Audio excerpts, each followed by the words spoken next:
আসসালামু আলাইকুম। কেমন আছেন আপনারা সবাই? আলহামদুলিল্লাহ আমি ভালো আছি। আমি চলে আসলাম আজকে নতুন আরেকটি আচারের ভিডিও নিয়ে। আজকে আমি বানাবো জলপাইয়ের মোরব্বা। তাই আমি জলপাইগুলোকে এভাবে কেচে নিয়েছি, ভালো করে পরিষ্কার করে ধুয়ে নিয়েছি এবং একটা চালনার সাহায্যে পানি ঝরা দিয়ে রেখেছিলাম আর পানিগুলো শুকিয়ে গিয়েছে। এখন ফার্স্টে শুরুতে আমি এখানে 2 কাপের মতো চিনি আছে, এই চিনিগুলো দিয়ে আমি জলপাইটাকে মেখে রাখবো, তাহলে জলপাই থেকে একটা রসের মতো বের হবে। তারপর আমি আচার বানাতে চলে যাব। এটা ঝামেলাবিহীন আচার।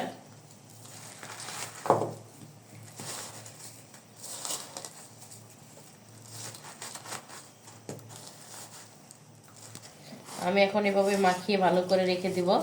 তারপর আস্তে আস্তে এটা থেকে একটু রস বের হয়ে চিনিটা গলে যাবে না, পরে আমি আচার বানাতে চলে যাব। তো যাই হোক, মাইকে এখানে ঢাকা দিয়ে ঢেকে রাখবো প্রায় আধা ঘন্টা 40 মিনিটের মতো।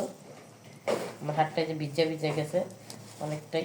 আচ্ছা যাই হোক, রেখে দিয়ে ঢাকনা দিয়ে ঢেকে। জলপাইয়ের আমি আরেকটা মিষ্টি আচার বানাবো, জালটক মিষ্টি আচার আস্ত মোরব্বার মতো অনেকটা কেচে নিয়েছি।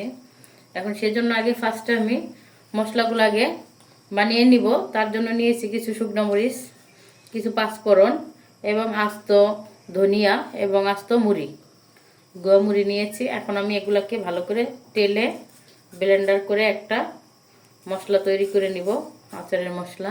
যাই হোক, এখন আমি কড়াইটা বসাই দিয়েছি, আমার কড়াইটা গরম হয়ে গিয়েছে। এখন আমি এগুলা সব একসঙ্গে ভেজে নিব।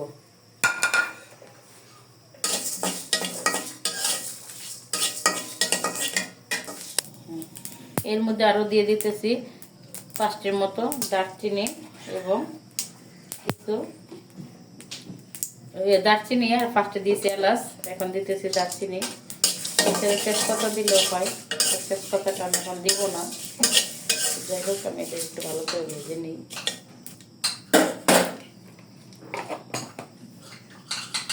আমার হয়ে গেছে মশলাটা টালা, এখন আমি এটাকে ব্লেন্ড করে নিব।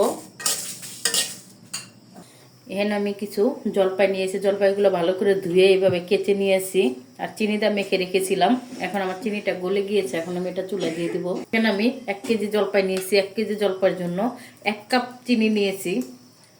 এখন আমি চিনিটা মাখায় রেখেছি, চিনিটা আমার হালকা হালকা গলা ধরছিল, কিন্তু আমি এখন এটাকে চুলায় একটা কড়াই বসে দিয়েছি, কড়াইটা গরম হয়ে গেছে। এখন আমি দিয়ে দিব। চুলায় দিলে চিনিগুলো এখন আরো গলে যাবে, আর কিছুক্ষণ মাখিয়ে রাখলে আরো গলে যেত চিনিগুলো। যাই হোক, আমি ওই কড়াইটা যখন নিতেছি আমি এখন দিয়ে দিব, কিন্তু কোনো পানি কিন্তু অ্যাড করা যাবে না, পানি অ্যাড করলে আপনার নষ্ট হয়ে যাবে। এখন লো হিটে রেখে আমি এটা সুন্দর করে জ্বালিয়ে নিব।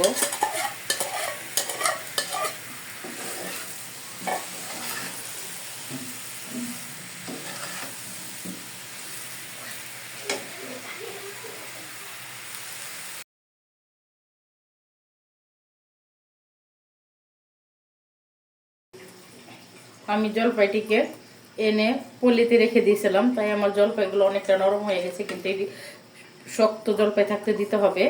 জলপাই আনার সাথে সাথে ঢেলে নিতে হবে, এরকম করে মাথায় রেখে দেওয়া যাবে না, মানে রেখে দেওয়া যাবে না এভাবে পলিতে, তাহলে জলপাইটা নরম হয়ে যায়। আর নরম হলে আচারটা গলে যাওয়ার সম্ভাবনা বেশি থাকে।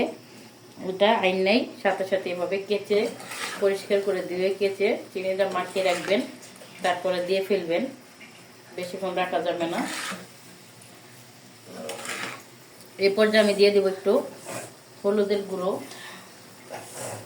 এটা কালারের জন্য, কালারটা সুন্দর আসে, আপনারা চাইলে দিতে পারেন, নাইলে অপশনাল।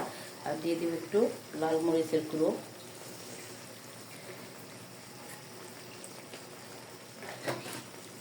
এখন আমি ভালো করে লেগে দিব।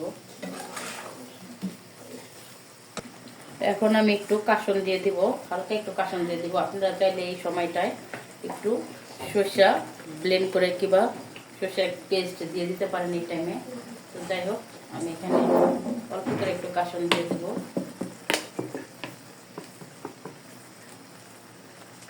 জমে আছে, ফ্রিজে রাখছিলাম তো।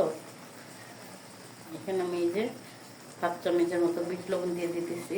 বিট লবণ না থাকলে অপশনাল, নর্মাল লবণটা দিতে পারেন। আমি এখানে নর্মাল লবণটা একটু ব্যবহার করুন।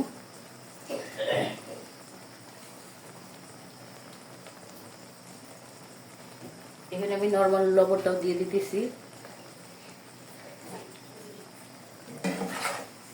আমার বাচ্চারা এটারে মোরব্বা আচার বলে, জলপাইয়ের মোরব্বা। তো যাই হোক, যে যে নামে ডাকে। এখন আমি এখানে যে মশলাটা বানিয়েছি ও মশলাটা দিয়ে দিব।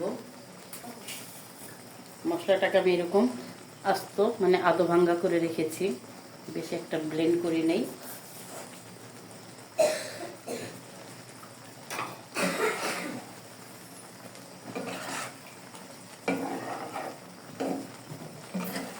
খুবই সহজ এই আচারগুলো বানানো, ঝামেলা হতো না।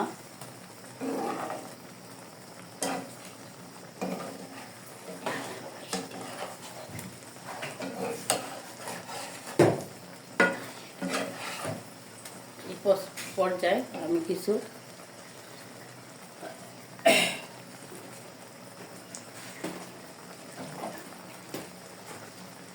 মরিচের গুঁড়ো ব্যবহার করবো। আর এই গুঁড়োটা না, যেটা তেলে আস্তে আস্তে ভাঙ্গা করে, মরিচের গুঁড়োটা দিব।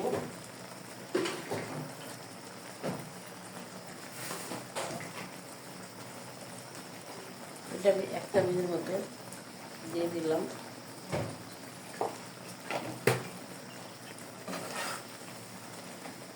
আমার আচারগুলো যখন ঝোলটা মাখা মাখা হয়ে যাবে শুকিয়ে, তখন আমার আচারগুলো হয়ে যাবে। এই আচারটা দিলে আমার বাসায় বেশিক্ষণ থাকে না, খাওয়া হয়ে যায়।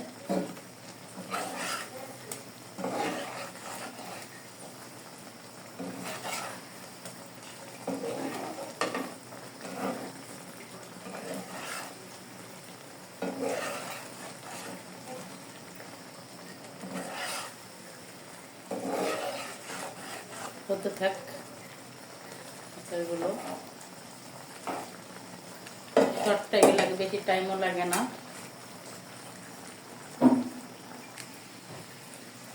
এই যে আমার শিরাটা এরকম হয়ে গিয়েছে, আমার শিরাটা আরো গাঢ় হবে যখন, তখন আমি নামিয়ে নিব। তাহলে আচারটা নষ্ট হওয়ার কোনো চান্স থাকে না। আর এই শিরাটা তখন নামানোর পর ঠান্ডা হইলে জলপাইয়ের সাথে একবার মাখা মাখা হয়ে লেগে থাকবে, খেতে মজাই লাগে।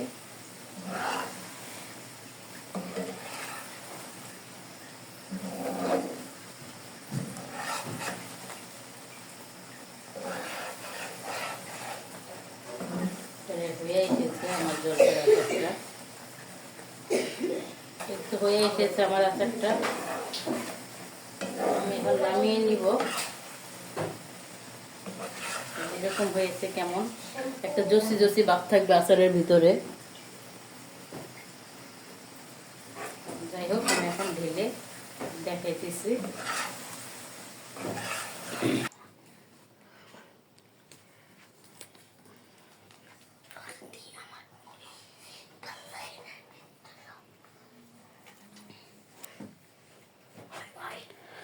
কেমন হইলো আমাদের আচারের রেসিপিটি? যদি আমাদের আচারের রেসিপিটি ভালো লেগে থাকে, অবশ্যই আমাদের চ্যানেলটি সাবস্ক্রাইব করে আমাদের পাশে থাকবেন। আল্লাহ হাফেজ।